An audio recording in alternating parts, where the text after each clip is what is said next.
So guys, today we are going to discuss one of the important concepts that what you need to understand first of all before starting your Angular session. Right? I mean, before developing the application using Angular, this concept is mandatory. So why people are feeling that Angular is very tough, very difficult? Because they directly start Angular without understanding what is TypeScript, how it is going to be work. So what we are going to discuss in today. Today we are going to discuss the basic or the fundamental concept of TypeScript. So why we need or why Angular uses TypeScript? What exactly TypeScript?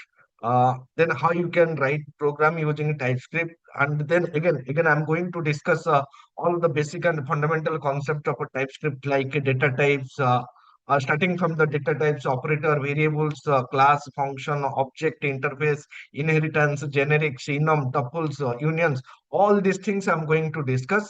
And yes, right, as you can see or as you know that you cannot learn a language in a single day. That's very common, very and it makes sense. If you try to learn C, C++, Java, right, C sharp, can you learn the complete course right in a single day? That definitely the big answer is going to be no. Similarly, so today what we are going to discuss, we are going to specifically focus on the syntax part, how the variables are going to be declared, how you can create a class file, how you can create an object of a class, how you can declare interface, how you can implement inheritance, right? How the constructor are going to be work, how to implement EJ and has a relationship, how to implement the generics, right? So our main on fundamental concept, right? Fundamental things that what we are going to discuss today is what is this concepts are, how you can write them using write a TypeScript, and each concept, right? Starting from data types, constructor, class, object, right? Whatever, everything I'm going to show you syntactically how you can create. Also, I'm going to give you some simple example so that you can understand, right, how you can write the code using TypeScript, right? But yes, right, real-time examples, real-time scenarios, we are going to discuss, right, as we progress, right, once we start our Angular sessions, that real-time applications, so whenever we are going to develop, these are the syntax, these are the standard, right, the way we are creating the class, the way we are defining the data type variables, we are going to use. So our main objective in today's session is trying to understand the fundamental concept of a TypeScript. So now, the first question that should comes to your mind, so why Angular uses TypeScript over JavaScript, right? So you know that JavaScript is there, and we have already discussed that TypeScript, whatever the coding we are going to write using TypeScript. Again, before running, right, before when we publish the application code or when we build the project, right, that the TypeScript will be converted into JavaScript. Then the question that should comes to your mind is, sir, why that compilation is required? Why not we directly write the JavaScript code instead of a TypeScript? So let us try to understand why Angular uses TypeScript instead of a JavaScript. See, if you are going with JavaScript, then first of all, we need to understand if we are going with JavaScript, what problems we are going to face. Then we are going to see how these problems are going to be overcome by TypeScript. So first of all, with JavaScript, no type safety. So if you declare a variable, you can store any type of value. You can store string value, you can store integer value, or right, you can store boolean value. Anything is acceptable. So basically, if there is some issue with the data, right, then you will not find that issue the time of a compilation. Only you can to know those issues when the program is running. So basically, what exactly it means, now there is no type safety. As there is no type safety, it is very difficult to maintain. Again, any error are coming, any bug is there. That what you will only come to know when the application is running. Fourth thing is that no effective utilization of a OOPS concept. Object-oriented programming is one of the fundamental thing that what you need to understand. So object-oriented programming you cannot easily implement. There is no type safety. Whatever the variable you declare, whatever the data you want to store, you can store. And definitely it is going to be very difficult to maintain as there is no such kind of a OOPS concept. Any error, whatever the, right, for example, you have written some code which is going to give some error, right, at compilation error, some type mismatch error, you will only come to know when the application is running. So the fourth thing, you cannot compile this code, right, without any, without, what I can say, without browser, right? So this is very tough, very difficult, not only to write the code, but also to manage the code, maintain the code, debugging, compiling. Everything is difficult with JavaScript. And one of the major disadvantages is that you cannot effectively use the OOPS concept. Now coming to TypeScript, it will give you a structured formatting, that is structured way of writing the code with the type safety. Now you can declare a variable integer type, you can declare a variable of string type, you can declare a variable of a boolean type. If you are trying to store some different value, right, that will give you some kind of a compilation error. No? You will not get the error at runtime, you will get the error at the time of a compilation. So you can easily catch the error before running the application, and here you can fully, and here you can effectively utilize the OOPS concept, right? So you are going to effectively use the OOPS concept means what? Better code, right? Better coding standard is going to be there, reusability is going to be there, right? Maintenance of the code is going to be very easy. So why we are using TypeScript? Because we want to add a structured language, right, which is going to provide a type safety, which should give us, right, improved clarity, which should right, support the OOPS concept, which should give us the right compile time, error checking, and all these things. So JavaScript means what? Anything goes. Right? Whatever thing you want, you can write. And TypeScript means what? Like the guides toward the correctness. So anything you can write with JavaScript, but with the TypeScript, you can go with the correctness. So whatever you are going to write, that should be correct. If not correct, you will come to know at the time of a compilation.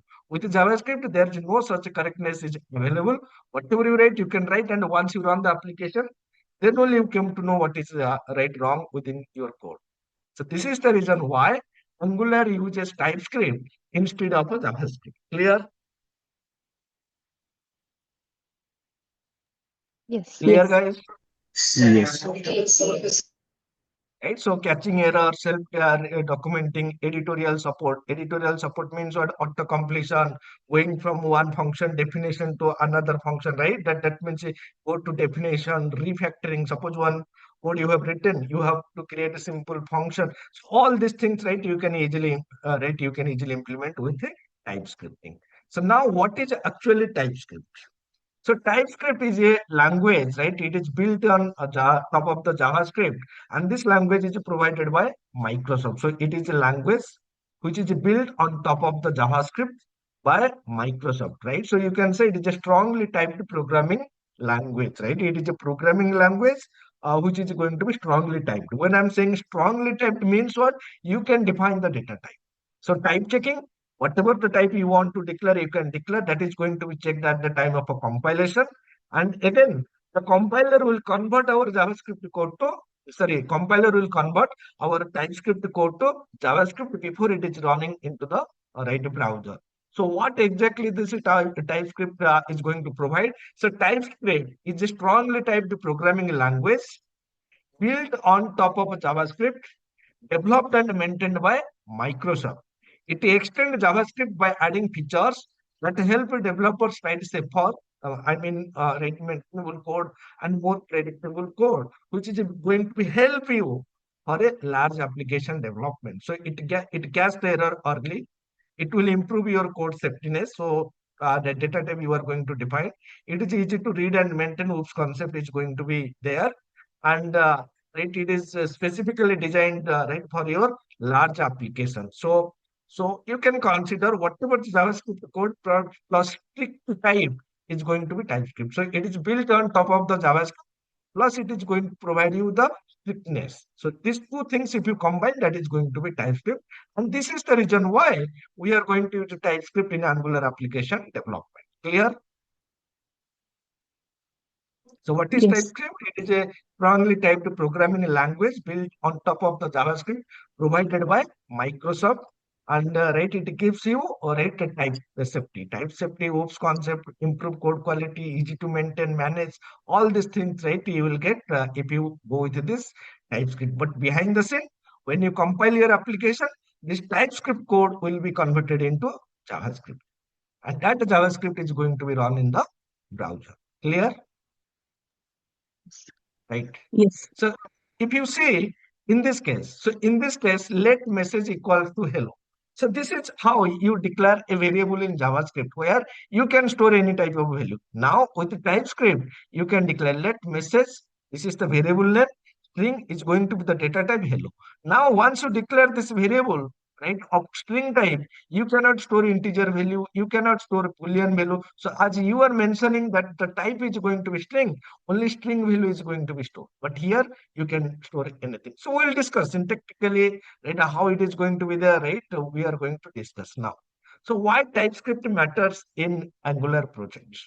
Because right when we are developing any real application using Angular, hundred of component and services we are going to create. We are going to create so many components, we are going to create so many services. Now if you are getting confusion, sir, what is component and services, consider if you are developing a .NET application, so how many classes you are creating. So you are creating so many DTOs, you are creating so many controllers, you are creating so many service classes, you are creating so many repository classes. So many classes you are creating, and managing those classes is going to be very tough if you are not using TypeScript. Again, multiple developers are going to be work on the same code base. For example, you developed one application, right? That application is going to be composed of a different module. In each module, different team member are going to be work, right? So identifying the error, right? Identifying the bug by each developer is going to be very tough without TypeScript. And definitely, right, in long-term Angular project means right, definitely you need a better code management. You need to right, identify the issues as soon as possible rather than getting to know right when the application is running. So if you are not using TypeScript, all these problems you will face. With TypeScript, clear data sets. So whatever right data sets means what, if you compare this thing with our .NET Core Web APIs, so DTOs are going to define the shape of the data that they want to return and they want to accept. Same thing you can define here. So you can define what data you are going to store, how the data is going to be behave, means what you can define the not only the data, you can provide the function where you can write the business logic, error detection right early, right? So basically in the development time, if any compilation error are there, that what you will come to know at the time of compilation. And not safe refactoring, you can easily predict the code changes. For example, you defined one variable, right? Right, within a class you create some variable. Now you rename one variable or you delete one variable. So now using a refactor, you can easily identify where this class is being used, so that you can go to those classes and you can write, I mean, where you use that class and such properties, so you can go to those places and you can make the correction. So that is very easy. So this is the reason why, right, Angular right uses TypeScript, because TypeScript going to give you these benefits. So now, before learning right Angular, right, what we need to do, we need to understand TypeScript. Why? So why we must understand TypeScript? Fundamental concept before learning Angular. See, if you, without learning TypeScript, if you directly jump into Angular application development, you will feel confusing. So whatever the code I'm going to write, component, classes, services, models, so you will feel confusing. Error seems cryptic, so you will not identify what this error is, how I can fix this error. Debugging is going to be hard, so you cannot easily debug the application code because you don't know what application code are being written. And architecture overruling means what? Now how the class is designed, how that relationship is maintained, how to create a function, how to create a variable, how to create a right object of a class, right? All these things you will only get confused. So if you know TypeScript fundamental, then you can be confident with the Angular. You can easily debug your code, right? Again, write your code, right? You can easily understand your application code. You can easily navigate to different part of the code. So all these benefits you are going to get if you understand the TypeScript. So what I'm going to do is going to create a simple application, not an Angular application. I'm going to create a simple TypeScript application, and I'm going to make you understand the TypeScript basic concept, how to create a variable, how to create a class, how to create an instance of class, how the constructors are created, how generics is working, starting from inheritance, interface, right, union, intersection, array, all these things. Let us try to proceed and understand. Is that clear? Clear, guys? Yes. Yes, sir. It's going to be very interesting. So basically, what you can understand, right, you are going to learn a new programming language as soon as possible, like C, C++, C Sharp, and Java. You are going to learn a new programming language that is called TypeScript.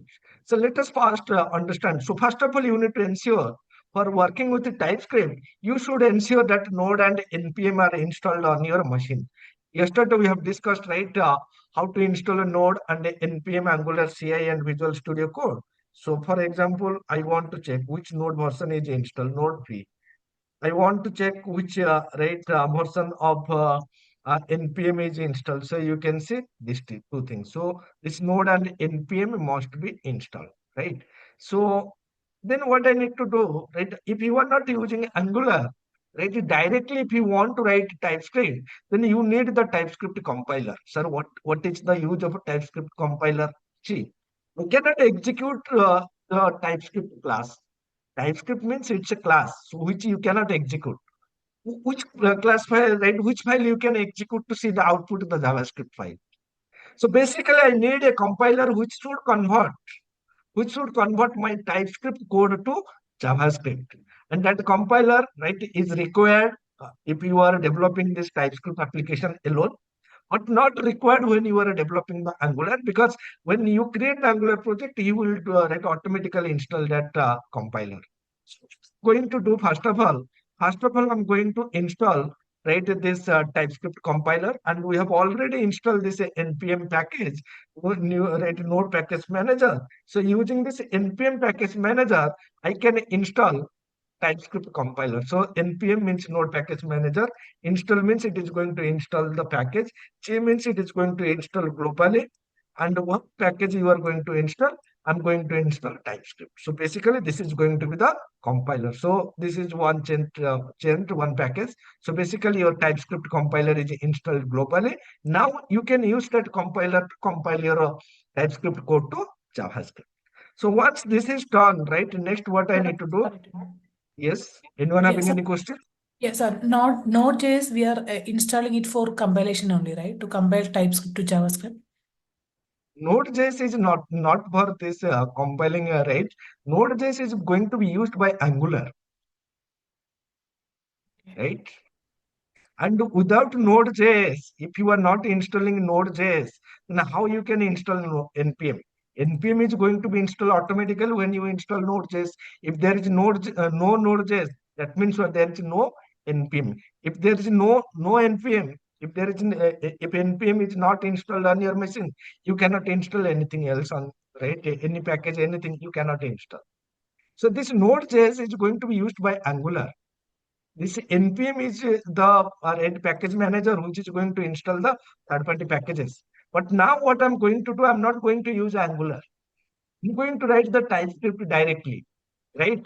And for converting that TypeScript to JavaScript code, I need that compiler, and that compiler I need to install globally. So currently, don't consider anything related to Angular. Now we are only focusing on the TypeScript concept. I'm not going to develop any Angular application. I'm going to make you understand TypeScript fundamental concept. And for that purpose, we need the compiler. That compiler I can install using npm. Clear?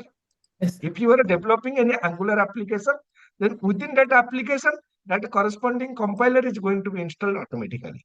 But now we are not going to create any Angular project. We are going to create a simple TS file, and we are going to manually going to compile that TS file. Clear? Yes, sir. Okay. So first of all, what I'm going to do is I'm going to create a folder. Right. Let me go to my C drive. So TypeScript, I'm creating a folder called TypeScript, and within this TypeScript folder, I'm going to create my Ready project. So first of all, what I need to do,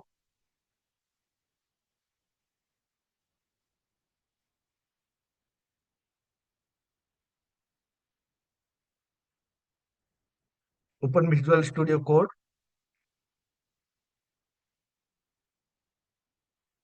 file, open folder. So we have created one folder called TypeScript. Open this folder. So once you open this folder, then what you need to do, right? You need to initialize the TypeScript configuration. So what is this TypeScript configuration means what?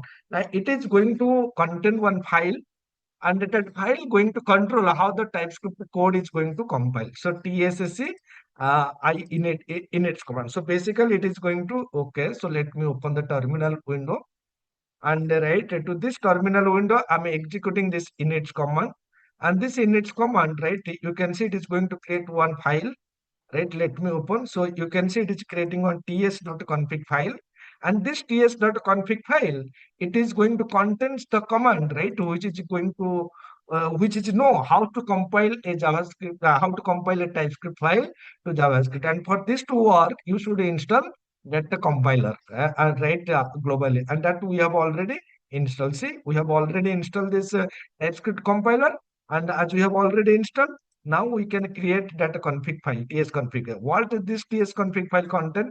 Now it is going to contain, right, the syntax, the rules, the regulations, how a TypeScript file should be compiled into, right, JavaScript. So here you can see compiler option. Now we don't need to go to this right coding part. This is going to be system generated. Now what we are going to learn? We are going to learn how to create a new TypeScript file, and within that TypeScript file, right, how we are going to write our application code. So let us first understand, right, how to create a TypeScript file. So now you can see once you are in this TypeScript folder, so here it is one option, right? What option it is saying? New file. So you want to create a file, you want to create a folder? No, I want to create a file. So I just click on this new file. So once it right, once you click this, will open. So give the file name as index.ts. So give the file name as a index.ts. So now one TypeScript file is being generated. So within this TypeScript file, what I'm going to do, I'm going to write the programming code the way you are writing C code, C++ code, C# code, right? In the same way, within this TS file, I'm going to write the TypeScript code. I'm going to use this terminal to compile this code. I will show you after compilation what file is going to be generated and how we can generate it as a JavaScript file using this terminal. All these things I'm going to show you. But before that, what I need to do, I need to make you understand some keywords. So guys, remember, whenever you are learning any programming language, the first and foremost thing is to understand the keyword. So now, see, this is let. Let is basically a keyword to declare a variable whose value can change later. For example, I'm declaring one variable, let integer x equals to 10. That means what? That the x value is currently 10. Later you can change that value to 20. That means it is allowed to declare a variable whose value can be changed later. And this is not lost. This is going to be const. So const is basically going to declare a variable whose value cannot change. So once you declare, that value is fixed. But with let, see, both let and const, they are used to declare variable. But the difference is that this let variable's value you can modify over the time, but this const value it cannot be modified. Here the difference between let and const is clear. Who is on mute? Who is on mute? Please mute. Okay, thank you. Clear, guys? What is the difference between a let and a const? How to use this let const declare variable right to work within the program? I will show you. But before that, just remember this let and const are basically used to declare. Again, who is on mute? Okay. So type means what? This is going to create a custom type alias. So basically, if you remember, now for example in .NET, I don't have a class file, but I want to create a type which is going to contain some properties. Then what you are going to do? Basically, you are going to create an anonymous object. Am I right? Yes or no? So similarly, in TypeScript, do you want to create such type of object? Yes, I want to create. Then in that case, you need to make use of this type. You don't need to define the shape of a data. You can directly use type where you can directly define the shape of the data instead of creating any class or interface. So now interface means what? It is very similar to our C# interface. So it is going to define a contract. Contract means structure. Structure means what? Now it is going to define what are the properties available. It is going to define what are the functions this interface have, but without implementation. Only signature are going to be defined within the interface. So if you want to create an interface, you have to use this interface keyword. Similarly, if you want to create a function means you need a reusable logic block. Then you have to create a function. For creating function, you can make use the function keyword. Again, you can create the function with and without return type. You can create the function with input parameter. All right, all these things you can define. Again, parameter can be optional. Everything is possible. Similarly, this class is also there. If you want to create a class, particularly if you want to implement a object-oriented programming concept, then this class keyword is going to be there. Guys, remember, C is not right C++. If you take the example of a C++, C++ supports both procedural as well as object-oriented. Similarly, this TypeScript also support both. Without creating class, you can also write the code. With class also, it is also possible to write the code, right? So you can consider this is not a strictly object-oriented programming, not a strictly procedural-oriented programming. It is a programming language which support both. So if you want to create a class means which can contain properties, data, as well as the behavior method, then you can make use of this class keyword. Similarly, within the class, if you want to create a constructor are basically going to initialize the data member of a class, then you can define this constructor. Again, guys, remember, constructor overloading is also possible with TypeScript. New keyword is basically allow you to create an instance of a class. If you want to create an instance of a class, then you can make use of this new keyword. Extend basically, if you want to implement inheritance, one class wants to implement another class, then in that case, right, you can make the relation same using the extend keyword. Super means what? Now, when you are implementing inheritance, if you want to call the parent class method or parent class constructor, then you can do the same by using this super keyword. Enum means it is going to define the named constant, right? So, for example, order status, right? Employee type. So, those values instead of hard coding, you can create a named constant that is called enum. That's what you can use. This pipe symbol is nothing but your union operator. So it allows a variable to hold one of multiple types. For example, you want to create a variable which is going to hold two types of data, one integer, another string. So that's what you can define by using this I or union operator. I'll show you how to use this right programmatically by giving examples. So intersection means what? Right, for example, you have two types, one employee and another right user, and you want to combine all the properties of these two types into a single type. Then in that case you can make use of this ampersand operator. This is going to be the right syntax to declare array, right? If you want to store some similar type of data, you want to create an array, then this symbol is going to be there. So these are some of the keyword and the right symbol that what you can use in your TypeScript language. If you are a .NET developer, you can easily understand, right? It is this thing. If you are a Java developer, you can also easily understand. If you are having some basic knowledge of any programming language, whether it is a C, C++, Python, whatever it may be, you can easily understand. And that is what I said right before in the first. What you need, what is the prerequisite for learning Angular? Basic knowledge of any programming language. If you are having basic knowledge of any programming language, having little bit knowledge of logic building, you can easily understand this TypeScript and Angular as well. So now let us start with the data type concept. Is that clear, guys? What are the keywords and what is their usage in TypeScript? Yes, sir. So one question regarding the interface, like the rules we have in the C sharp, like a Here child is class not has to. like no default method here. Okay, Right here it is following no default method, only a right contract. and that Okay. contact should has to provide the implementation in the child class compulsory. Yeah, that is mandatory. So that is Okay. the concept, right? So that one. Clear? Okay. So data type. So now let us try to understand what is a data type, what are the different types of a data type. Right, data type means what? It is going to define what type of a value a variable is allowed to store. Right? Is that value a number or and data type is going to tell, right? What type of value you are going to store. Do you want to store a number or text? Can this value be empty? Can this value is fixed? Can this value is going to be changed over the period of time? All these things you need to take into consideration while defining the data type. So different data types are there. If you want to store some integer value, integral value, boolean, right? Sorry, not boolean, so integer value like age, price, quantity, salary, right? You can declare this integer. So it is going to hold both in the right integer and decimal. You want to store some string value, so you can use string data type. For boolean, you can use boolean. Any means any type of value you want to store. Unknown means you don't know what type of value you are going to store now. Later on, when you got the response from the API and you want to store those values, you can make use of this unknown.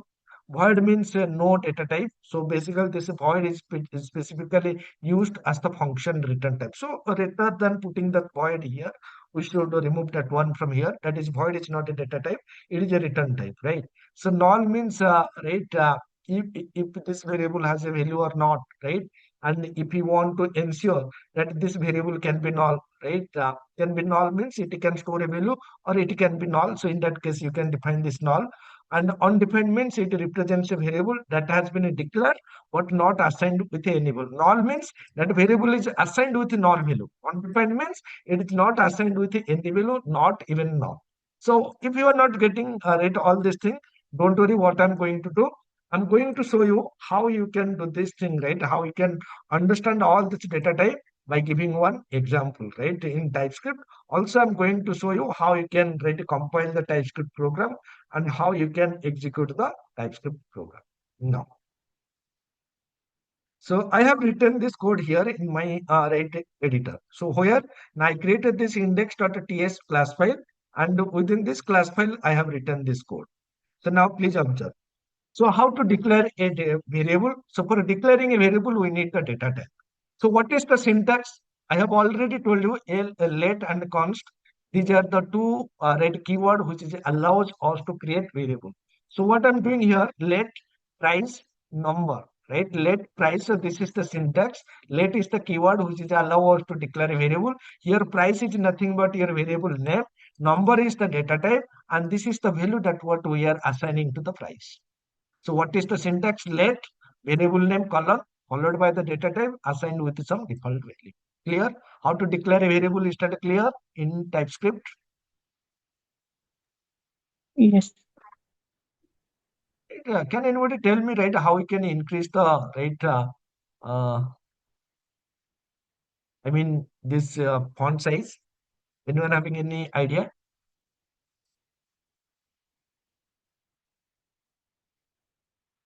What is that, sir? How to increase the font size? Because that right in Visual Studio I can easily increase. And search in the settings of fonts Sorry, below left side corner You settings. can do control plus. Control plus. Control plus. It's very big. Okay, okay, fine, fine. Yeah.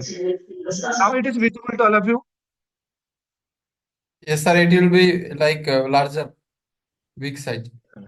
Okay, fine, fine. So I just want that larger so that anyone can see.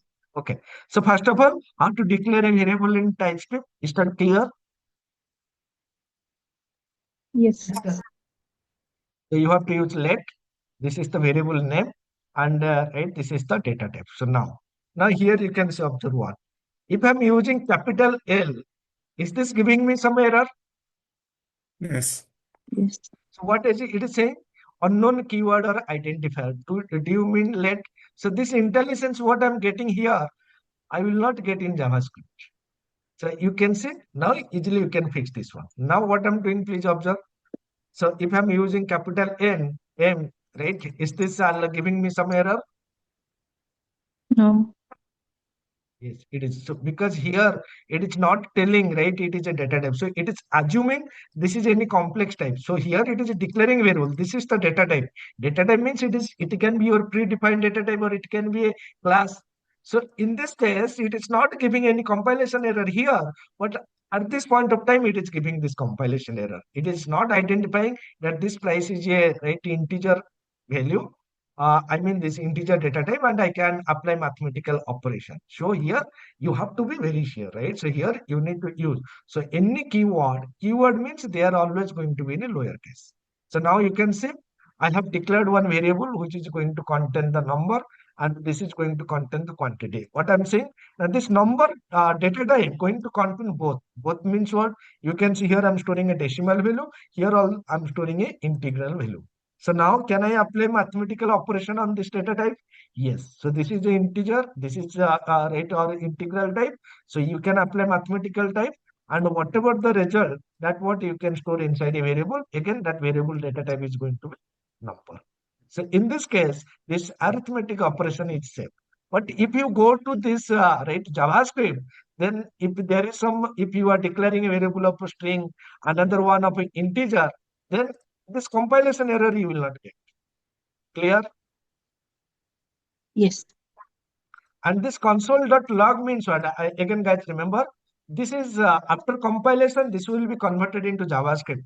And in JavaScript, if you want to log something, right, in the browser developer tool, you have to use this console.log method. So this is very similar to our console.write line, where it is going to print the data right in the console window. So in this case, this is also going to log this message. What is the total amount and this value into the console window, in this case into the terminal. Now, what type of a variable is this? Price is a which type of a variable? Number like integer. Now can I store a string value here? It should not. No. If I see in this case 500, but as I put this inside this double quote means it's a string value, and what error I'm getting? Compilation error. Right, the string is not assignable to type number. To a number, So yes. basically, you cannot assign. So this is a compilation error, right? And this is very and it makes sense, right? Why? You are declaring, you are, this is the benefit, this is the advantages of using TypeScript. Compilation type safety is there. So if you are, I'm declaring a variable to hold number, I mean integral value, how I can store a right string value? That is not allowed. Clear? This part is clear? Why it is allowed, why it is not allowed here? Clear or not? Yes. Yes. Yes. Yes. Yeah. Now here I'm declaring a variable of which type? String type. So here I'm storing Pranay Raut, here I'm storing right my email address. I can print right whatever the customer name. I can apply this to uppercase method, right? This is just method. This method available on the string, right? And if you apply this method on integer value, you will get error. So these two upper, two lower, they are available on the string object, string type. So I can apply this method. String methods are available. And here I'm printing the customer and their email address. Now, so this email, it is a string type. If I try to store integer value, it will give me compilation error. What error? Now you cannot store integer value to a type of string type. Clear, and it makes sense. Clear? Clear or not? Yes, sir. Yes, sir. Yes. So now this is going to be a Boolean variable. So is logged in, is premium user.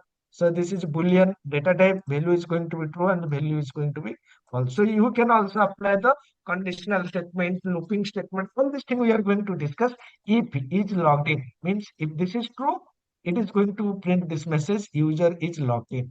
Console.line premium user, is this a premium user? This value is going to be true or false, that's what it is going to print. Now this is logged in, it's a Boolean type. So can I store some string value? No, you cannot. Clear? Clear or not? Here, Now, here we need to write Boolean complete later, or a small like bool is also okay. so that you just write now. Clear? What I need to write? Complete or small? Clear or not? If I'm writing only bool, I'm getting some compiler error, Yes. right? So you have to write complete one.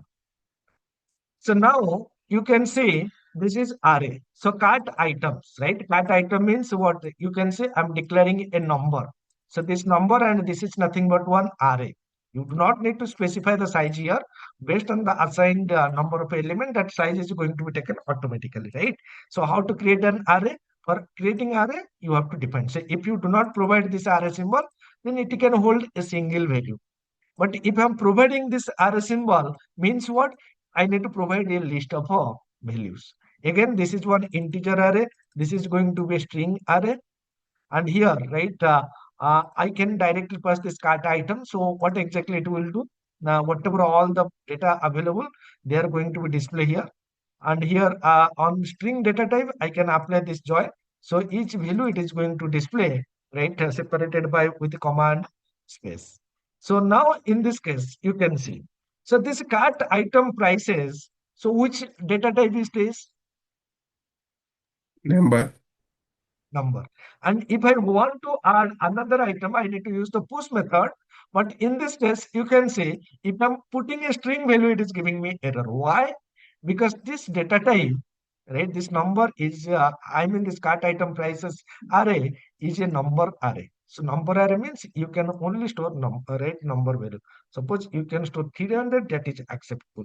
But if you put that within a string, that means it's a string value means it is not acceptable. Clear? Yes.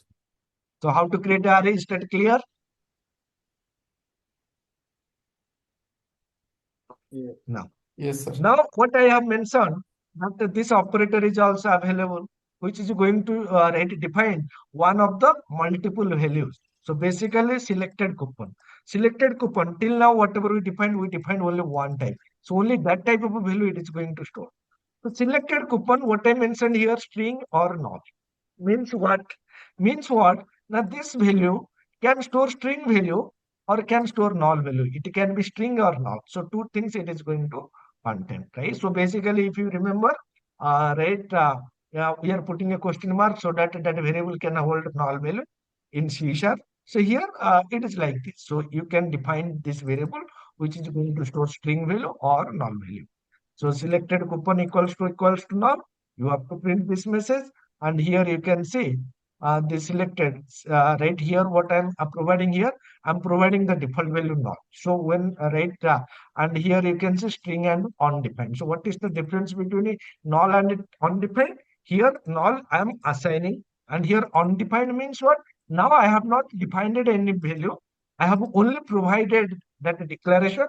Value will be assigned later, and the default value at this point of time is going to be undefined. So if this one is going to be undefined, then it is going to display this message. If you are not getting any clarity related to this null and undefined, so for time being, just ignore.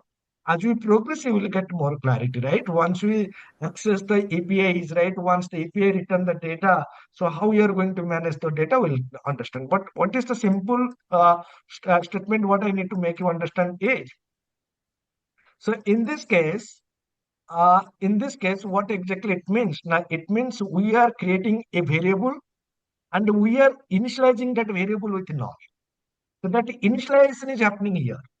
And when I use undefined, so what exactly it means? It means we have declared the variable, but we have not initialized. And when we are going to initialize later on, so that's what you need to understand. If you are not understanding, that is fine. But as we progress, you will get the clarity. Clear? So what's Can the I simple equal to? Sorry? That's equal to 3 times you have put like in line number 55. Huh? Yeah, So that's this is one. how you need to compare two properties value. So double equal to is not going to be work here. So you have to use this 3 equals to for comparison in right TypeScript. Clear? So we are putting a null equal to null.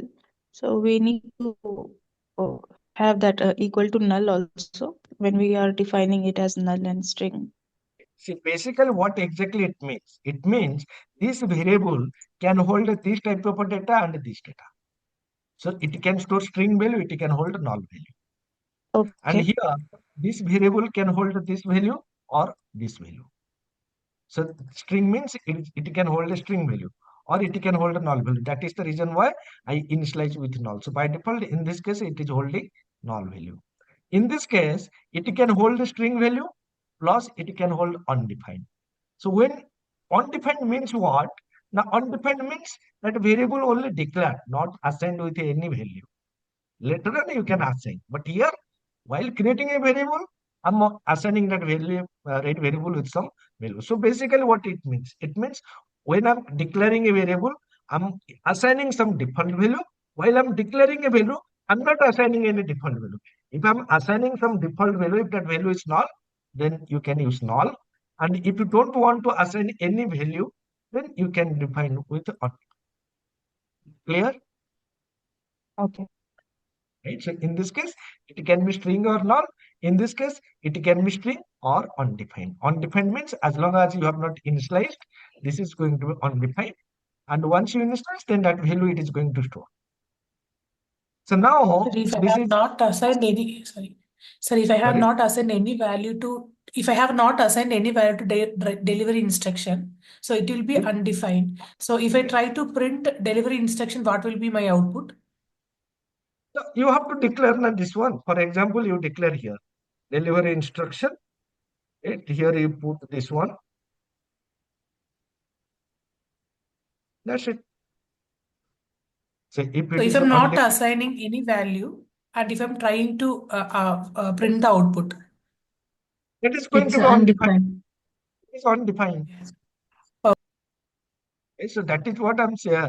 Right, comparing here, na, if this proper right value is going to be undefined, it is going to print this one. So means what? This is the value is going to be undefined. So here a double equal will not work. We need to put 3. Yes. So you can put double work equal, but with TypeScript you have to put the 3 equals. Right? Equal to, it will compare with the type also, value with the type. Yeah, exactly. So now, right, if you want to store any type of a value, I want to declare a variable, right? For example, if you know what is the difference between var and dynamic in C sharp, can anybody tell me the difference between var and dynamic? If in dynamic is decided on runtime. Which one? No, sir. In dynamic, it is decided on runtime, and in var, it is decided on compile time itself. Exactly. That is the reason why you can store any value in a variable of a dynamic type. First of all, you can store integer, then you can store string, then you can store boolean, right? That is absolute. But that is not possible in case of a var. So in this case, this any what I'm going to do, what any is doing, this is dynamic. So here you can see I'm declaring a variable, I'm storing 100. Again, right, I'm declaring a variable, right here you can see it is storing a string value. And here I'm storing a integer value. Later on this variable, I can also store a Boolean value. Clear? Yes, sir. Right? But what is the problem? The problem is, for example, this, so when I'm printing this statement, I can call this a two uppercase method. It will work fine. Why? Because currently, right, based on the value, it will identify this is a string value. So it can apply this to uppercase method. It works fine. But now once I assign this 100, then the data type will become what? Number. Number. Number. Now on the number data type, right? If I call this to uppercase method, will it going to work? No. No. No. That means using this any is safe or not. It's Not. not safe. It's not.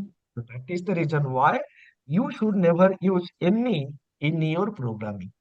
Yes, this is available, but we are going to avoid this any as possible, right? Then what is the best option instead of any? What I need to use? I need to use unknown data type. So unknown data type means what? Now at this point of time, I don't know what is the type of the data. So I define this as unknown. So currently I'm storing a string value. Then if you are using unknown data type, how you can handle the thing? Now you have to check what is the type. If this data type, API response type is string, yes string. Okay, then only you can apply the this to uppercase method. If it is not string type, then it will not apply this method. So if you are having such scenarios where you don't know in advance what type of data you are going to get from the API or from somewhere else, then instead of using any, it is recommended to use unknown. Then right check if before performing the operation, check what type of a data is this. For example, here you can say the same unknown I'm using. I'm checking this with type is string. If it is string, I'm calling this method. Then I'm storing this 200. Then I'm checking whether this type is number. Then only I'm applying this one. So this right checking this what is provided by right unknown is not available with any. Why? Because this is going to be done at the time of a runtime. This is compilation time. Clear? Clear? So this type of is basically going to tell what type of a data type is this. And is that data type is right number? If number, then right I can apply this prefix so that after the decimal point, maximum two decimal digit are going to be displayed. So how to declare variable, is that clear in using TypeScript? Sir, means for the any type we cannot check type of that variable. No, Like because type of. that is runtime now. Okay. So here we need to check this at the time of a compilation. So that is not available at runtime. So this code is going to be there. Okay. So now, again, right, guys, remember this unknown, this any, very rarely you are going to use in your programming language. So once this is done, right, then what I need to do, I cannot run this TypeScript file. So first of all, you can say this black symbol you are getting means your application is not saved. So first of all, what you need to do, you need to save your application by pressing Ctrl S. So this application is saved. So once it is saved, so you have to do two things. What are the things? First of all, I need to generate the compiled code. So once I compile this TypeScript file, it will generate my JavaScript file, and then I need to execute that JavaScript file. So how we can do this? Now TypeScript compiler, TSC. Then what is the file name? That the file name is going to be index.ts. So that's what I need to execute. So once you compile, so you can see that the index.js file is being generated or not. Yes or no? Yes. So now this TS file contain your TypeScript code, and if you go to this index.js, this is going to contain your JavaScript code. So now the way, right, whatever TypeScript code I have written here, the same code, it is rewritten using JS file. Clear? And this code is We going to be have date as type. right? Date as the type. Don't we have this date? That time available, right? So what I'm going to discuss, everything is available. This is just a introduction class. And in introduction class, I'm not going to cover all the data types. Why? Because if I'm going to cover all the data type, then all the fundamental concept I cannot cover. But yes, data type is available. And all this thing we are going to. So this is just introduction. As we progress, we are going to use all the available data types. Without date time, right? People are getting more confusion in date time, and 100% without date time, our application is not going to be completed. All these things we are going to understand now. Now, once this is done, guys, remember why Node.js is there. See, if you are running your application in browser, then browser will execute your JavaScript code.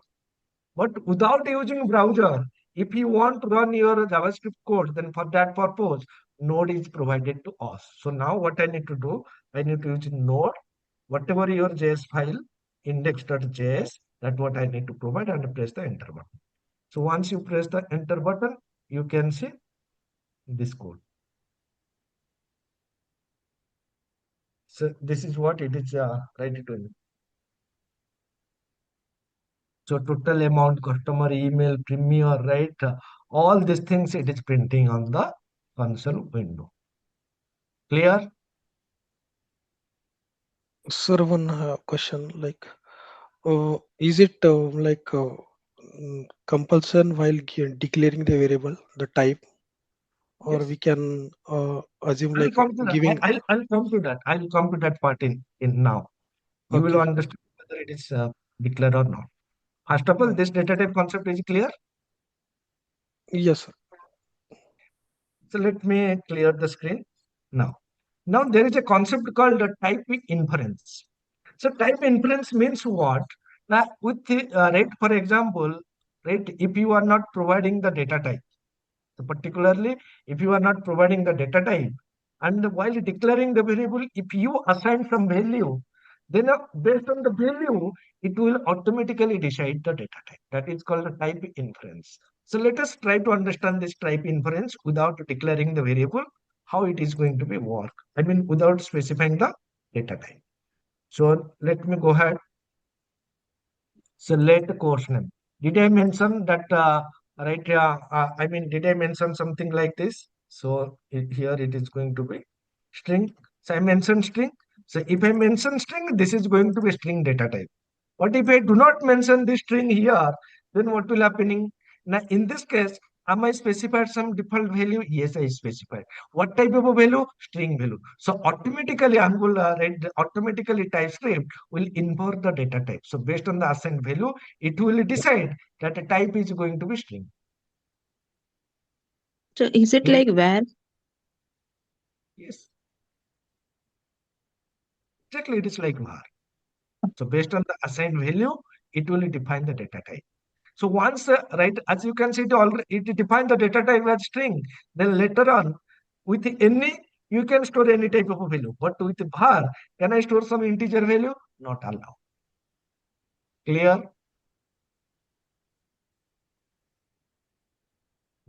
Clearer. This is also strongly typed. So data, Sir, if this I'm is not, I understand it is inferring from the value, but is it allowed to assign other value type also subsequently? other type means what? You said comparing with where you said something, right? I'm not comparing with var. I'm saying this is similar to var what we are using in C#. Yeah, so it cannot assign subsequently any other type, right? Only the same type is. Only same type, because at the time of a compilation, it already know the data type. If you move your mouse pointer over the course name, what type it is mentioning here? Yeah, it's a string. String means you cannot assign other value. Here you can see I'm Yeah, trying to assign integer, it is giving me yeah, yeah, compilation. yeah, just confirmation. Yeah, thank you. Right. So see, that is the reason why what is happening and what error you will get, that what also I'm showing here. So you cannot assign anything else. Now this is going to be integer type. So here, right, p is going to be what type of value? It is going to be integer. So I want to calculate the GST 18%. So p into 0.18, I will get the GST. So what is the total fee? Now p plus GST is going to be my total fee. So here you can see p, GST and a total fee. So now this total fee, in this case, you can see, so what is this fee? Integer. What is this GST? Integer. So integer plus integer, this is going to be also integer. Now, as this data type is already defined as integer, right? If you want, you can also explicitly declare the data type. That is fine. But if you do not define, that is also fine. Why? Because automatically it will going to import the data type. Now, as this data type is already defined as integer, you cannot store some string value. If you try to store, you will get the compilation error. Clear? Yes, sir. Right. Now in this case, guys, tell me, in this case, this module is going to be what type of a data type? It is going to be a string array. Now, if you move your mouse pointer, you can see it is showing string array.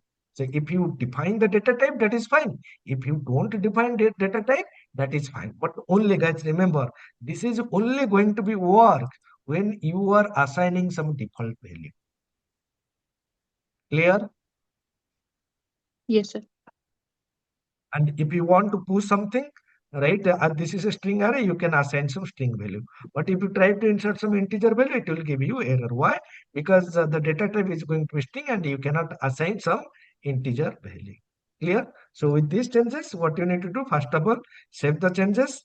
Then, right, what you need to do, right, you need to execute two things, right? So what are the things? First of all, ESSC, right? Okay, so we have already written the code. So TSSC index.js, which is going to compile your application code. So why so many windows are opening? Kill the terminal.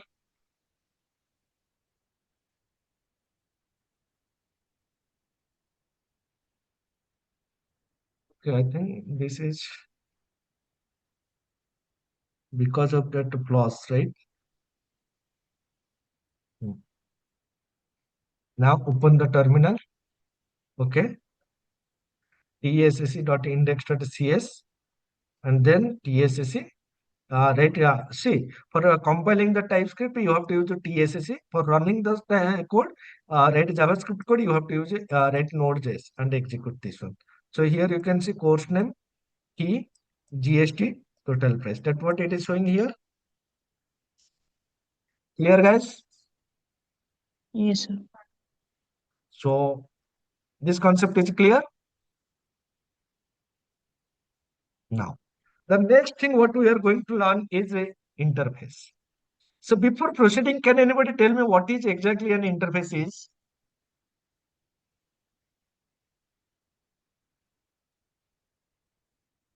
So it's like a It's a class contract. It's It's a not. contract. So very simple, it's a contract.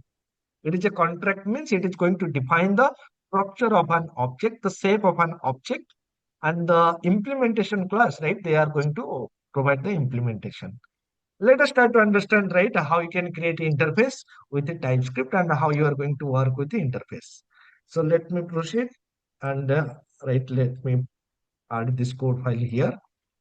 See. Now, let us try to observe. See, how to define the interface? I have already say provided that you have to use the interface keyword, and that right as per the industry standard, whenever right if you are declaring any interface, right as per a .NET point of view, right you have to specify this I. I means it is going not mandatory, but better when you are declaring some interface, please put this I word, right? So I user means it is going to be interface. Guys, remember this coding whatever I'm showing here, it is very much, it is very similar, right? Very similar to our C# programming. It is very similar to our C# programming. Why? Why? Because C#, who provided C#.NET? Microsoft. Who provided TypeScript? Microsoft. And it is the product of Microsoft, right? It's very much similar to right C# programming. Now, so here you can say I'm declaring an interface, and here you can say I'm declaring the variables, or you can say property. So within the property, ID is one property, name is one property, email is one property, ejective is one property. So name, what type of a data type is this? Number. Sorry, ID is number, name is string, email is right. What I can say, email is going to be string, and ejective is going to boolean. So as I'm putting a question mark here, it is a optional value. So this is what right how we are declaring in C#. The same concept is also available here. ID, name, email, ejective. So before whatever example previously we discussed, that is not an object-oriented programming. But now this is coming into the picture of object-oriented programming concept, because class interface, this is part of your object-oriented programming. So now this interface is there, guys. Remember, I'm creating an object means what? I'm creating, right? We are not creating an object of the interface. So basically, in this case, right, here we are not creating an instance of the, right, what I can say, object of the interface. We are creating a plain JavaScript object that are checked against the interface. It means it is going to create a normal JavaScript object and tell to verify, right, that it matches the user. So basically, guys, remember what exactly it means. Understanding this concept is very interesting. So if you take the example of a class and interface, for class, can I create an instance of that class or an object of that class? Yes. For interface, can I create an instance of that class? Yes. Am I right? Maybe it wasn't that. We just saw it. Can I create an instance of an interface? It's here. No, Okay. no, No, you sir. And in the middle you of your can. screen. No. Who is right? Please, guys, those who are having background music, please don't unmute yourself. Right? It will disturb others. See, but for a class, I can create an instance. But here you can see, right? Here you can see what keyword I'm using for declaring this one? Const. Const means it is going to create a variable whose value is not going to be changed, right? And in this case, don't consider that I'm creating an object of this I user. So this is not an object of a I user. Object can only be created when you specify this new keyword. And here it is saying right? Right, that it is not going to be an instance, right? So it is not going to be an instance. So basically, what exactly it means, I don't know, right? So what exactly it means? It is not right. You cannot create an instance of this iUser.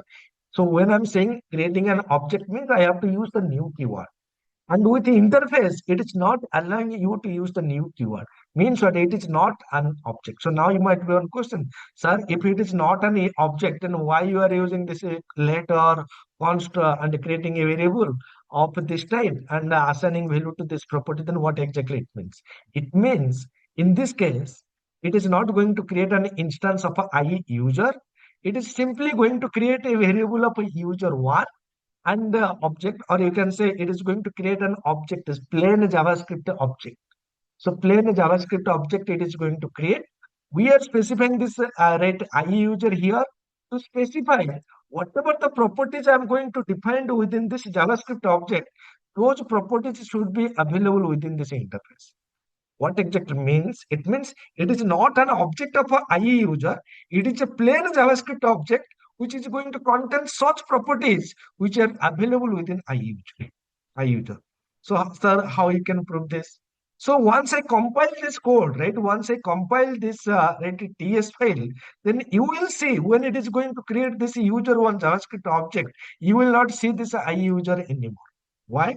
This is only for declaring that same, but not while it is going to create the JavaScript object. Here, we are not creating an object of a user. Here, we are simply creating a simple JavaScript object. I will show you. And while I'm creating this simple JavaScript object, right, in this case, I'm specifying ID name and email. And what is the default value of each active?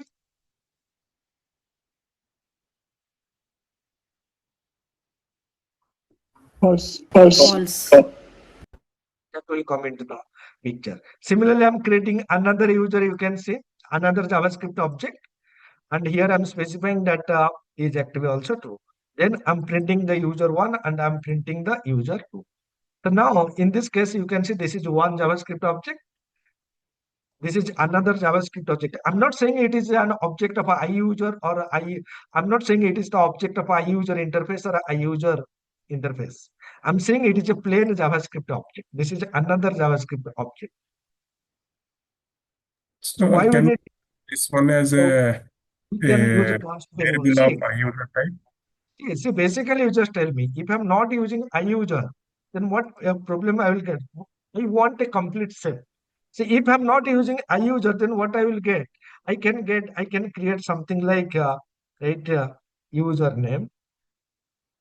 It's this is any property I can specify here, and that's what I want to restrict it. So basically, what my intention, the shape is going to be defined. So you cannot put anything blindly. If I do not specify this iUser, then if I'm creating a plain JavaScript object, right, I can put anything here. And what is this iUser saying? That this object, this JavaScript object, what you are going to create, that is going to be contain only the properties which are defined here. And coming to this const keyword, which I have already mentioned, now once this object is created, this value cannot be changed. That is the meaning of a const. Right? For example, if you use let, then what will happen? Now this user object values you can change. Clear? Clear, guys? Yes, sir. Yes. But if we right, for example, Interface sorry, can store, you can store the content. Why we interface? if I do not use interface, I can put anything within this type. I can put anything within this type. Are you getting my point? Whatever the properties I'm defining within this JavaScript object, if I'm not specifying this interface, then whatever name comes to your mind, you can put and it will work. That's what we want to avoid. So that that property name should be whatever available here. Apart from this four, you cannot put anything else. That is the reason why this JavaScript is created based on this type. Clear? So Okay. can we put make use of let inside the interface? Not required. So here you mean here. Yes. Not required. So it is not right required, or it will not allow. So in this case, you have to remember, this is what? This is a property. You know what is the difference between a property and variable? So this is a variable and this is a property. And for this property, behind the scene, one variable is going to be created automatically. So that concept, right? Those who know what is the difference between variable and property, they will understand. Otherwise, right? What you need to understand. Can you please tell me, right? What is the difference between property and variable?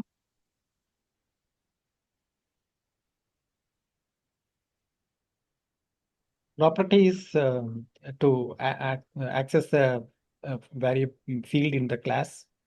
Yeah, Exactly. so That for way we can accessing private fields from the class, like mechanism it provides. Exactly. Because basically, properties are nothing but a mechanism to implement setter and getter in .NET, right? Yeah, like backing field will be created onto Exactly. So, property fields. exactly. encapsulating the field. Exactly.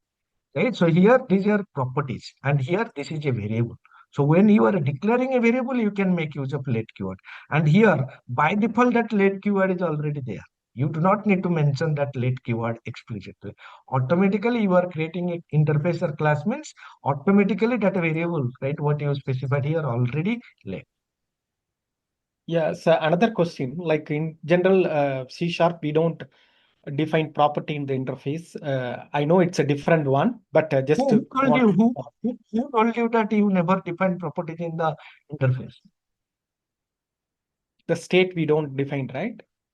Wrong, Like, completely wrong, completely wrong. For example, I am having one user interface, and I'm having different type of a user like user, employee, manager, right? Different classes are there, and some of the common properties are there, which needs to be available to different right user type. So where I need to define those common properties. so we can define in the interface. Okay. How So you can? here, yeah, there we don't declare object like this, right? In C#. The constant is for one. See, here I'm not creating an object of a user. That's what I'm saying again and again. So in this case, this is not an instance of a user. So what exactly it means? It is a plain JavaScript object. But this plain JavaScript object going to contain those properties only which are available within this type. Okay. So how It to is not create an instant. object? So It is how not to create an instant. object? So this is not an instance of a user. What I'm saying Okay. again and again. We are not creating an object of the interface.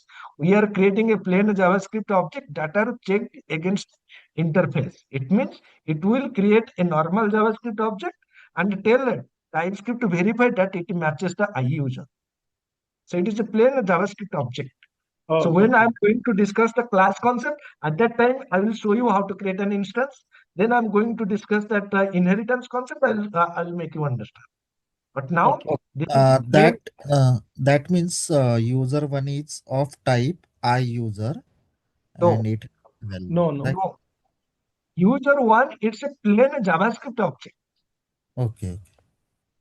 And for JavaScript, there is no type. Yeah, this provision is not there in C#, right? That's what I was asking. Exactly.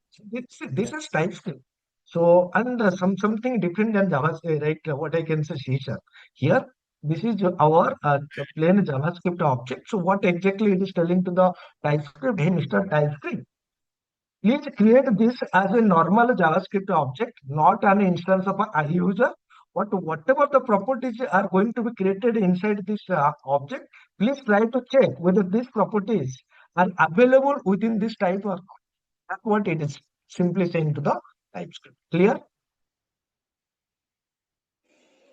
Sir, using const, we cannot change the value of user 1 or the property inside. So user one value means what? So user one means what? So the properties what we are going to define within this user one, that's what I'm going to do. So for example, user one.id. So you cannot change this one. Why? Right, not this one. So here you can store this value, right? So basically you can say you can change this value, but right, that properties value you can change, but you cannot change this value. I user one. So user one, it's the object. That object value you cannot change. For example, right, if you want to understand this thing, right? For example, I'm creating some variable here. Const let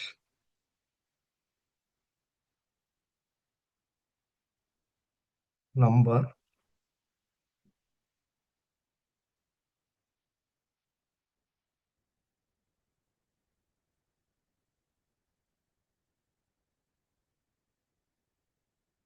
so I have defined this one. Now, right, if I'm trying to store here 200, this is not allowed. Clear? But here you cannot change this user one, but the properties whatever available within this object you can change. Clear? Yes, sir, clear. So what is it you say? The last point here that code you undo. What is that you're saying? So if you declare a variable of a const type, that variable value you cannot change. But here, Yeah, this yeah, user that's yeah, cannot change. yeah, yeah. Constant Right? you're But saying. Yeah. yes, constant. But these are the properties, whatever available, those properties value you can make change. So now, right, here what I'm doing, please observe this operator is going to contain multiple, I mean, this is going to combine data of a multiple object. So if you remember that I write pipe symbol I have shown, this is going to be the intersection. Intersection means it is going to contain, right? So basically you can say, what is this? This is an array. This array is of which type? A user type. So basically you can say one user, another user, that what I'm going to store inside this user. So it is going to be a user. And then if you want to check the length, you can check the length. So this is what I have done. So let me compile this application.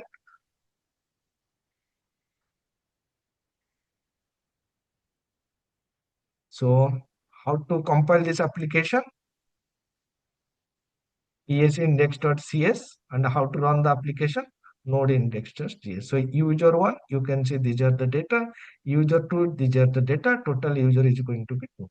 So this user one, it is going to completely represent this JavaScript object, and this is going to contain the JavaScript object. Now, if you look at this one, so in this case, when it is creating user one, right, is it specifying any type a user?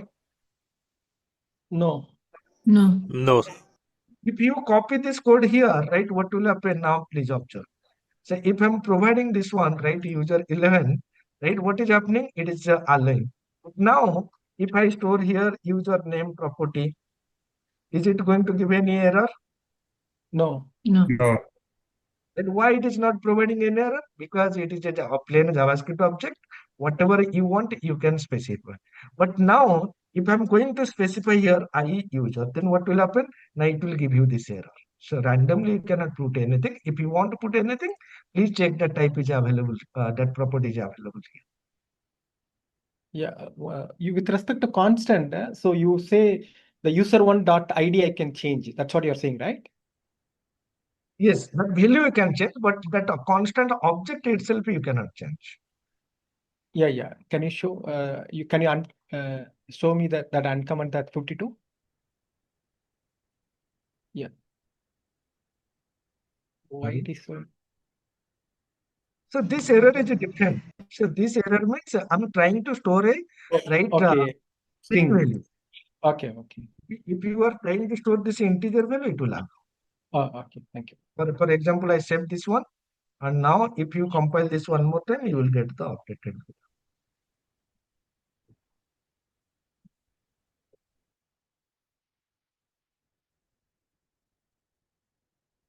User one dot IT 103, but that value is not printing here.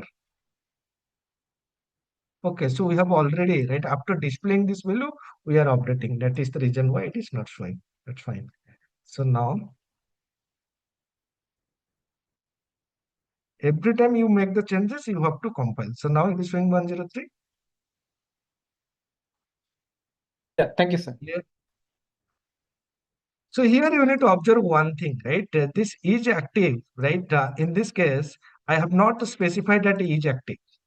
So that is active column is showing here. No. No. And in user 2, I specify the each activity showing here. So basically, here I'm creating an JavaScript object. And within this JavaScript object, whatever the properties are there, those properties you can specify. Right, less property you can specify, all the properties you can specify, but additional properties you cannot specify. Clear? Clear, guys, till now? Yes. Yes. Now, next what we are going to understand the function concept, right? So function means the reusable logic, right? How you are going to write the logic within a function. Let us try to. Sir, hello. We can use let as well. Okay, here instead of const, we can use let as well. Yeah, you can use let, but once you use let, the right that it is going to work like this. Suppose you use let one, let two, and here what I can say, right?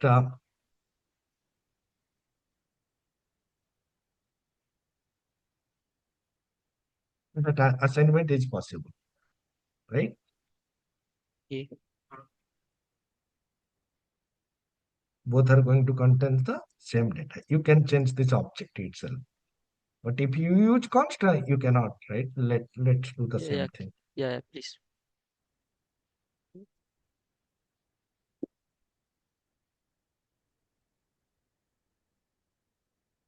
It's you can see you cannot do this assignment. Clear? Yeah, understood. Thank you. Now, what we are going to discuss, we are going to understand the function concept. So why, guys, see why I'm giving more priority to this thing? Because once I start the programming, and you should not have any kind of a confusion. Sir, what is this? What is that? Right? So let us try to understand. So basically, here you can see I'm creating a function calculate rate payable amount. So this function, first of all, you have to understand the syntax, right? So in this case, so whatever the parameter we defined within the function, these are the input parameter. After this parameter, right, I'm specifying the right column number means what? This is going to be the return type. If a function returning some value, you have to specify what type of value that function is going to return. If it is not returning anything, that return type is going to be void. So in this case, amount is a parameter, discount is a parameter, GST number, GST percentage is also going to be a parameter. But in this case, this amount is mandatory parameter. You have to provide a value. And this discount percentage, is this a mandatory parameter? I'm putting this question mark. Means what? It is an optional parameter. If you provide that value, it will take into consideration. If you don't provide, then it will consider discount percentage as 0. And the GST percentage means you can say I'm providing some default value 18. Means what? If I'm providing GST, that provided value it will take into consideration. If not provided, then it will consider that 18 is the default value. Clear? Yes. Okay. And this is going to be the return type. So you have to use the function keyword followed by the function name. Within the parentheses, you have to provide the input parameter followed by the color, the return type of the function. And here I'm calculating the discount and I'm applying the discount. I mean, right, deducting the discount from the amount. Then I'm calculating the GST. GST calculation is based on the rate discounted amount. And finally, I'm returning that GST plus the discounted amount. That is going to be my final amount. Logically, you know how to calculate the discount, how to calculate rate this GST. That what you should know. Because logic is what no one is going to teach you. Logic means you have to understand, right? What is this? Right? For example, how to calculate. So whatever the amount multiplied by discount, if it is provided, that will come into the picture. Otherwise, it is going to be 0 divided by 0. So basically, if you provided any discount, that will be calculated. If you have not provided discount, then that discount is going to be 0. So why the multi amount right here, something right, what you can say 0, 0 by 100 equals to 0, 0 multiply anything is going to be 0, that is 0. So amount whatever you provided minus that is going to be discounted. Then how to calculate the GST? Now whatever the amount into GST percentage by 100, that will calculate the GST, and this is what it is going to return. Now, so how to call a function? Please try to observe. So this is I'm calling the function same way, passing only the amount.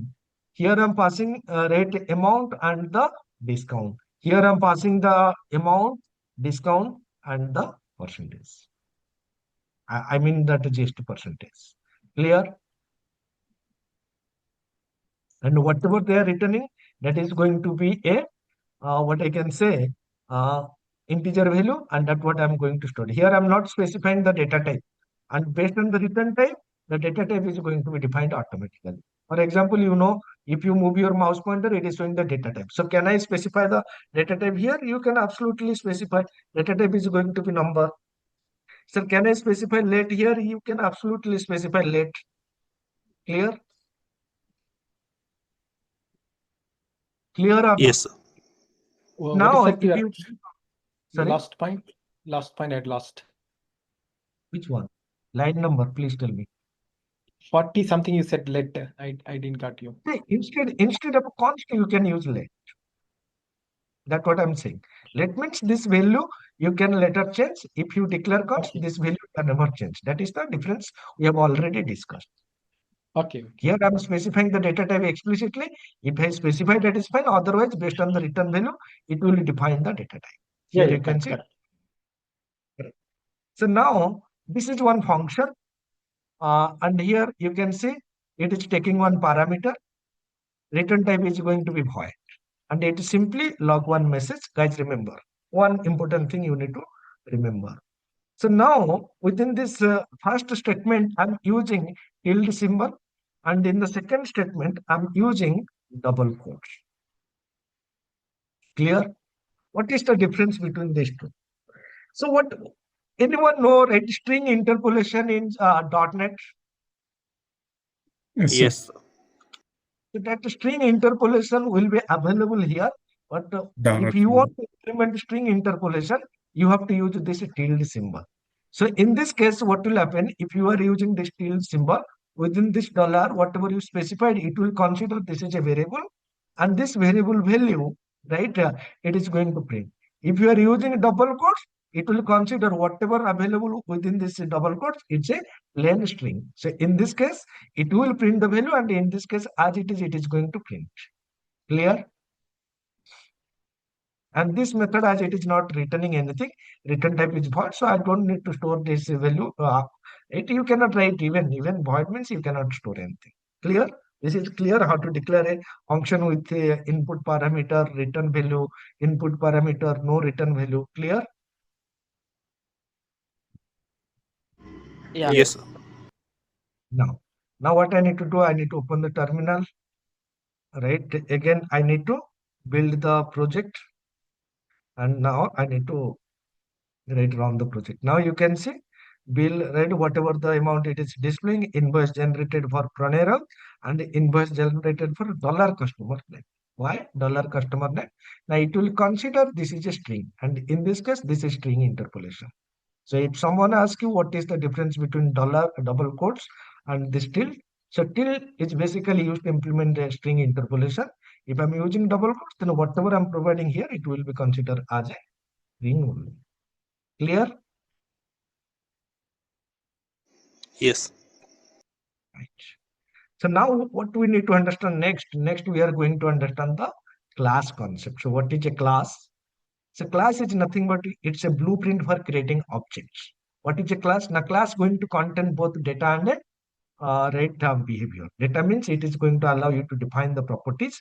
Unlike interface, it can also contain method with the implementations, right? So that class means it is going to contain both data and the functions, whatever going to do the operations, right?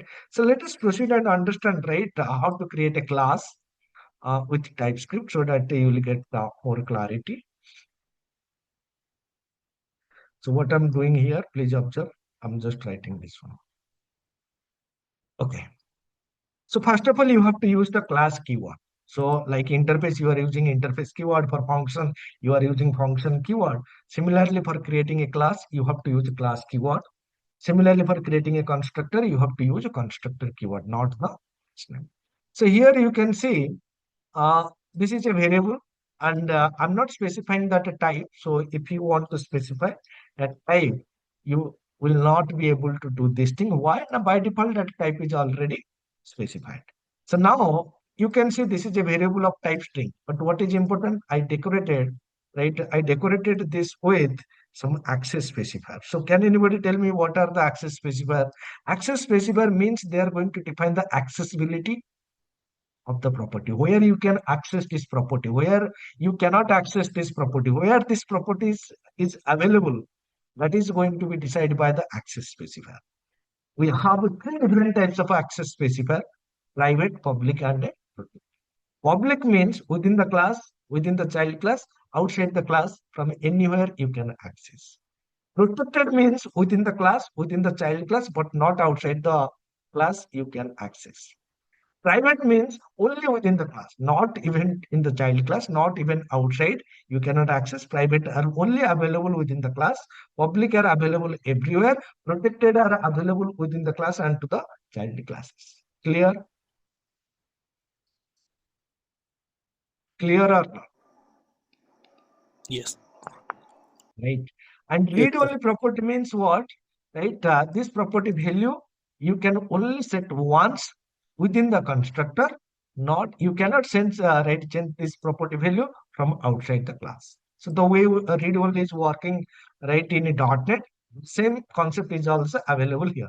Read-only means it is not mandatory while you are declaring the variable to be provided some value. This property value you can set within the constructor only. So once this value this property value is, you can never change that property value from outside the constructor. Only within the constructor this is going to be set. So here you can see I have declared one public property, another public property for account number, and another private property for the balance. Right? Remember, when you are working within the class or within the interface, you do not need to specify the let keyword explicitly. Automatically, that is going to be taken care by TypeScript. Now, so these are the three properties, or you can say three data members that are available within this bank account class.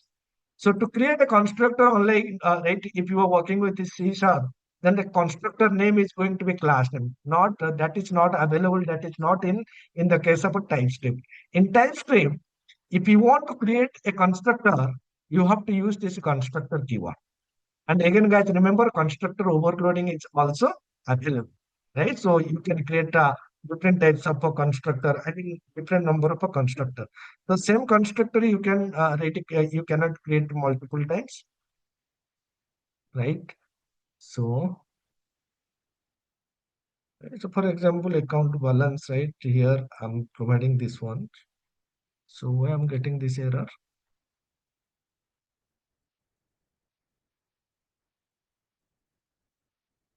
Okay, It says multiple it's not allowed. not allowed. So only one constructor you can provide here. So now you can see account number is there, which is going to initialize this property. Then account holder name is also there, opening balance is there. So basically these three properties, it is going to initialize while it is creating an instance of this class. So this is one private deposit, public deposit method, taking the number, whatever the amount you pass, if it is greater than 0, then whatever your balance, within that balance, it is going to add this amount so that your balance is going to be increased. Again, here you can see it is simply I'm providing a message, but here I want to show that what is the deposited amount and what is the new balance. So these are going to my value. So I'm using string interpolation, right? So and the return type is going to be void. So this method is not going to return anything. So this is my withdraw method, right? It is going to tell how much amount you withdraw. And again, the return type is going to void. So whatever amount you are going to withdraw, if that is less than equal to 0, so it is going to return this message. And it will not return statement means from this statement it will return, it will not execute the remaining. And again, whatever the amount you are going to withdraw, if this is greater than the available balance, so it is going to display this insufficient fund error message, right? And if all these validations are completed, then whatever the balance amount that is going to be deducted right through this amount, and at that time it is going to display that withdraw is successful. And this get balance method, it is a public method, you can say. It is not taking any, right? It is not taking any parameter.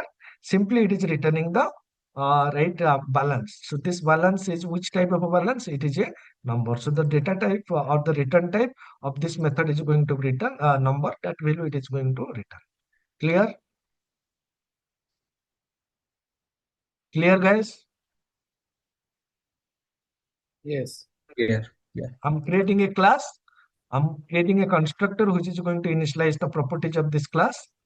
And then I have provided some method. We have already discussed what are the method with the return type and method without return type. Now I'm going to create so now it is going to create an instance of backing code. So unlike interface where I cannot use the new keyword, now it is a class. I can create an instance of this class. So now I'm using new.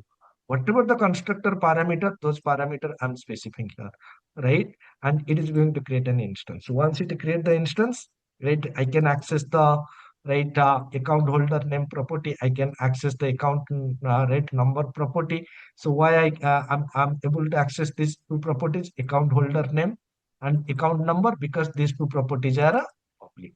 So can I access this balance property? No, you cannot access this balance property. Why? Because that is a private property. Clear?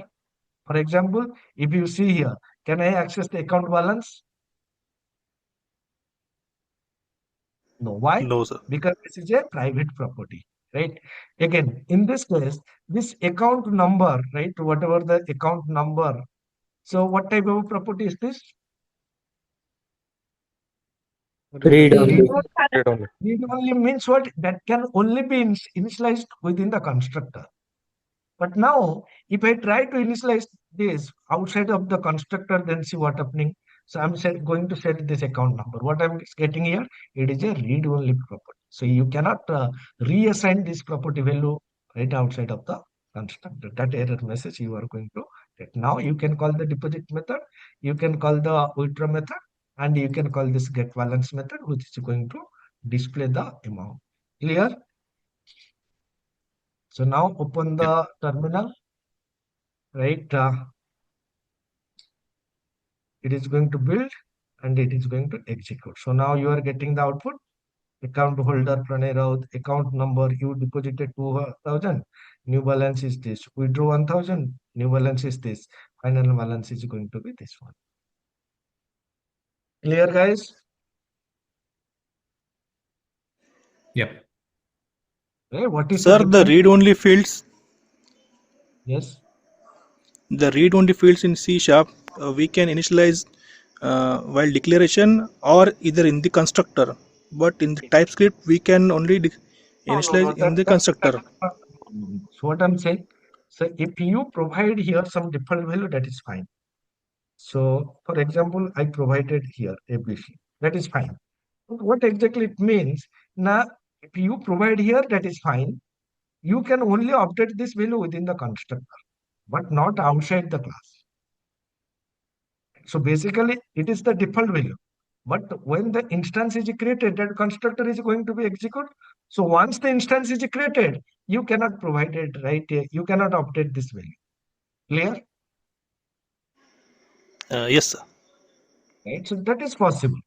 But if I'm providing some default value, then why should I create this within the class? That is fine. So you can create a, right? If this property value is going to be same for all the instances, it doesn't make any sense, right? To be initialized within this bank account.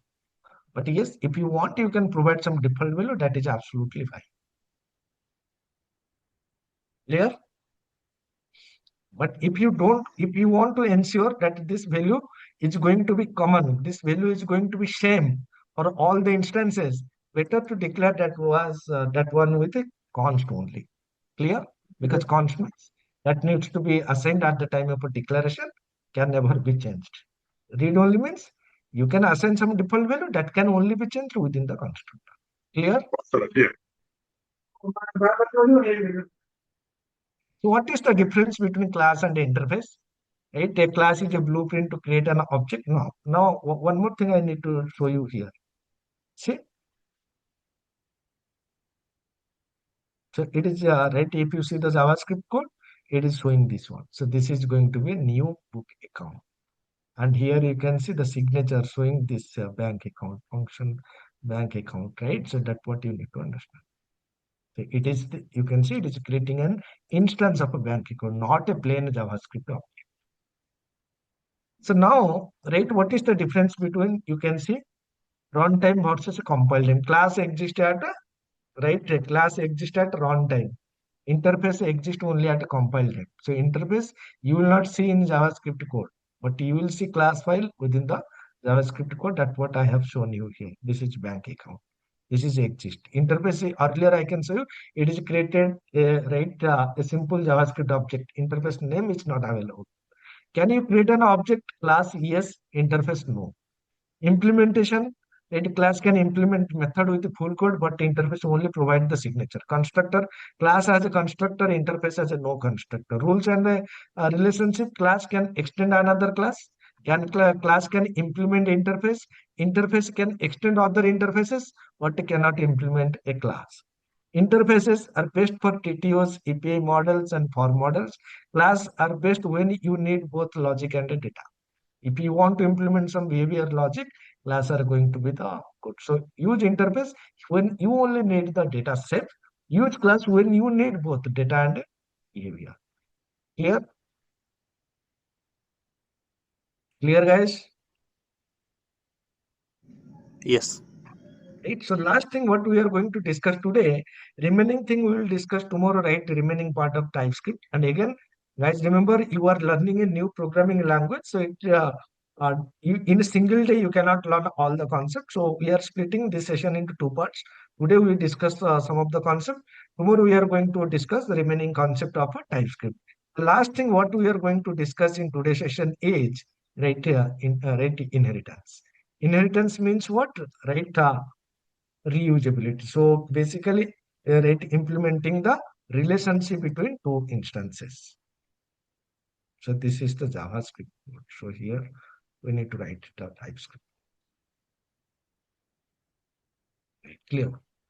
So what is inheritance? Inheritance means what? Now we need to establish what type of a relationship. Is a relationship or has a relationship? Can anybody tell me? Right, what do you mean by is a relationship and what do you mean by has a relationship?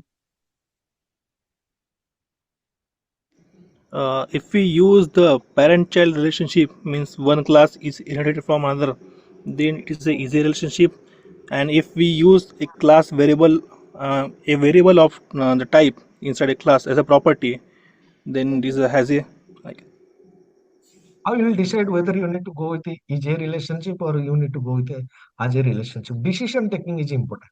Understanding theoretically it's fine, but how will take the decision whether you need to go with the is a or you need to implement a has a?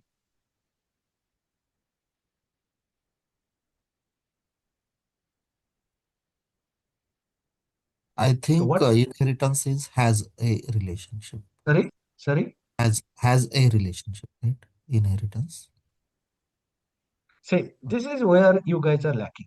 See, you whatever you read not that is not correct. So whatever he explained earlier, uh, right? If it is inherited from one class, that is EJ. If I'm declaring a property or variable of another type within the class, that is has. That is absolutely fine. Theoretically, it is 100% fine. But I'm not going to discuss more related to what is this, how to implement this. I'm always going to give importance of why. What are the different scenarios? How will take the decision? See, so whether to implement is a relationship or has a relationship, that basically going to define, right, based on the nature of the application. And you have to ask the question. For example, right, for example, I'm having two entities. One is, what I can say, uh, user, another, so suppose what I can say, uh, I'm going to say that one base type is going to be user and a child class is going to be employee.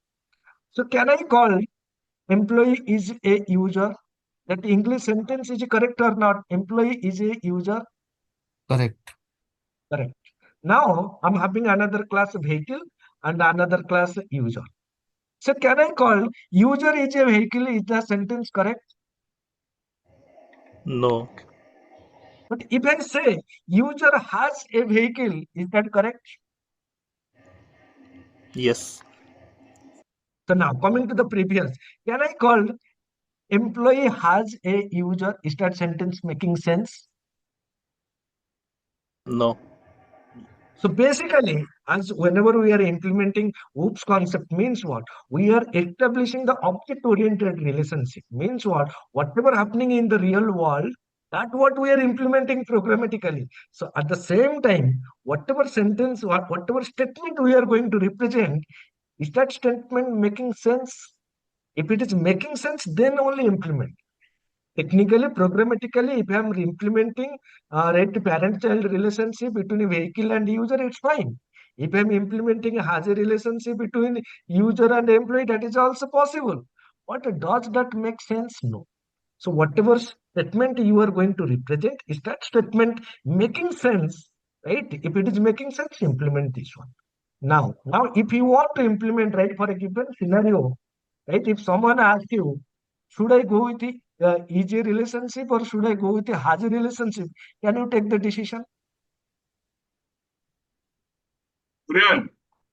Yes or Yes. no? Right? Yes. So basically, ask the question yourself. So is that sentence making some sense? Yes, it is making sense. Okay, go with the easy or go with the has. Right? So this inheritance concept, whatever we are going to learn, it is basically specifically used to implement is a relationship, right? Not has a relationship. So when you are going to implement is a relationship, see, for both is a relationship and has a relationship, you need multiple entities. But how these entities are going to be related, that what is going to define whether it is a or has a relationship. Now, please observe, this is my user class. I'm declaring some properties, and this is my constructor, and this is my get summary method. I'm not providing any information, what is public, what is number, that what we have already discussed. Here, this is constructor. I'm using the constructor keyword, taking input parameter, and initializing this user ID name and email. And this is the get summary method, taking no input parameter, and it is going to return a string, and that string is going to be the combination of name and email. And this is nothing but yes. Hata na telefoni. Who is on mute? Yeye na WhatsApp. I'm saying again and again, please mute yourself. It whenever you are not asking anything. I don't know why people are doing this. Okay, fine. See, in this case, this is nothing but the current object on which I'm calling this method. And within that object, right, whatever the name value or email value, that is going to be written here, right? So now this is admin user. And to implement the user relationship, we need to use this extend keyword. Admin user, extend user. So we can say admin user is a user. So admin user is a user, but with extra responsibility. So whatever the responsibility this user having, all those responsibility plus some additional responsibility is going to be defined within this admin user. So here the admin label. Within this, if I'm creating an instance of an admin user, not only I need to provide the value for this admin label, but also I need to provide the value for this user ID, email, and name. So here you can see the constructor taking user ID, name, email, and admin label. And once this constructor is executed, your parent class constructor required, right? Some if there is a parent class constructor, that constructor also you need to call within this child class constructor. So how you can call the parent class constructor? You have to use the super keyword. So once you call the super keyword, then it is also not only it is going to initialize this data member, it is also going to initialize that parent class data members. Right? So whatever the value you want to pass, you can pass. So when you call the super call statement, so it is internally going to invoke the super class, the parent class constructor. Then this parent class constructor will execute first. It will initialize this properties values. This method is now available. And again, this is going to initialize this child class. And this is going to return me that admin access info means this method is going to return me that additional method what we defined within this class. Now you can see what I'm doing here. Right, I'm creating an instance of admin user. Right, not all the code I have copy paste. Okay. So now you can see I'm creating an instance of this admin user class, providing these properties values 1, this, and these values are going to be assigned to user ID, name, email, and admin level. Then what I'm doing here, using this instance, I'm not only accessing that parent class member, but also I'm accessing the child class member. So with these changes, now if you run the application, it should work as expected. Okay. First save the changes, open the terminal, and then execute this code. See, Pranay Raut, this is a email and admin level 5. So that means now using this child class object, I can initialize the parent class member. I can also access the parent class member. But at the same time, I can also access the child class member and the child class methods, whatever available.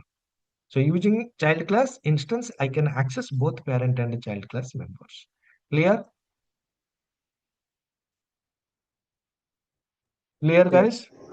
Yes. Right. So remaining thing like what is composition, how to implement composition, generics, right, tuples, enums, unions, intersections, it all these things we will discuss tomorrow. Anyone having any question, they can ask. Right? Are you guys? Are you getting the understanding the concept or not? Yeah, you said something type, right? You didn't show that example. Type. You showed one. Right, I will discuss tomorrow. So we have only discussed half of the concept. That type alias is there, right? Which is very similar to your anonymous type. That's what we are going to discuss tomorrow. Okay. So many concepts are there, right? Not only type alias. You can say how to implement that exception handling. We are going to do. Type alias. Type alias we are It's echoing, right? Can you please share this document in the chat? Sure. Okay. So all these things we are going to discuss tomorrow, right? Many things are available. And remaining looping statement, conditional, then branching statement, many things are remaining. Those things again it will take 1 hour 30 minutes or more. So we'll discuss that one tomorrow. Anyone having any question, they can ask me. Sir, earlier you used to share the videos, no, sir? This time I will not finding the videos of your classes. See, Could you these please are share the the demo videos? sessions. These are the demo Yes. sessions, right? Demo Sir. sessions I'm uploading on my YouTube channel, and I'm providing the Okay, link so sir. that you can watch them. And once the main session starting, going to start from tomorrow, those sessions I'm going to upload only to all the enrolled members. Now, if anyone interested to enroll, those who are already enrolled, those who are part of my full stack batch, they are already enrolled. Any new member, right? If they want to join, now they have to make the payment to attend the sessions from tomorrow. The payment details is shared here, right? You can take a screenshot of this payment. Otherwise, I'm sharing that payment details in the chat window. So to attend the sessions from tomorrow, you have to make the payment. Oh, sir, I did Actually, sir, just I have one question. Yes, Like, please. actually, I'm trying to update the Angular from my system 16 to 21, but I'm unable to update. How can I update that? Hey, you installed Node.js. Yes, Node.js, what version you install? 24.13.0. And NPM is also same. Angular is also. NPM is 11.70 and Angular is 16. So I'm trying to update the Angular, but it is not updating the Angular part. Okay, fine. So whatever error message you are getting, right? Whatever you are getting, please share Actually, me in the. I'm not getting any error message. Every time I uninstall the Angular CLI and install the latest CLI, I'm only getting installed 16 version. Okay. Not I getting will installed. provide, right? I will provide the steps, right? How you can update it to the latest version. That's fine. We can specify, na, at the rate Angular CLI version 18. Yes, I Code have of the- specified. And But you have still it is compatibility. installing the 16 only. You can check compatibility your Angular version. Exactly, that compatibility, right? So basically, whatever the Angular CLI node, right, they must be compatible. If they're not compatible, it will cause issues. Yes, I am getting the warning. The current version of Node is not supported by Angular. That's why I have There is a section updated the Node. But Node and Angular version compatibility, So which what was exactly? So what I can tell you is, first of all, install all these four. On install all these four, sorry. right? So on install Node, npm, Angular CLI, right? Angular is not a right framework. It's a framework. You are not installing Angular, right? Explicitly on install these three things: Node, then npm. If you uninstall Node, npm is also going to be uninstalled. Then Angular CLI. Make sure these things are not available on your system. Then try to install the same thing again, right, with the latest one, the step and the process, whatever I mentioned in the document. And if you are still facing the issue, Means everything that I have installed, should I need to uninstall that? yes, first of all, if you are getting some right compatibility issue or on something like this, is there any problem if I uninstall and right install on my machine? Not an issue. You can uninstall, then try to install all these things, right? The step-by-step process what I mentioned in the document. And still, if you are getting some issue, let me know. Clear? Okay. Okay. Anyone else having any more question, guys?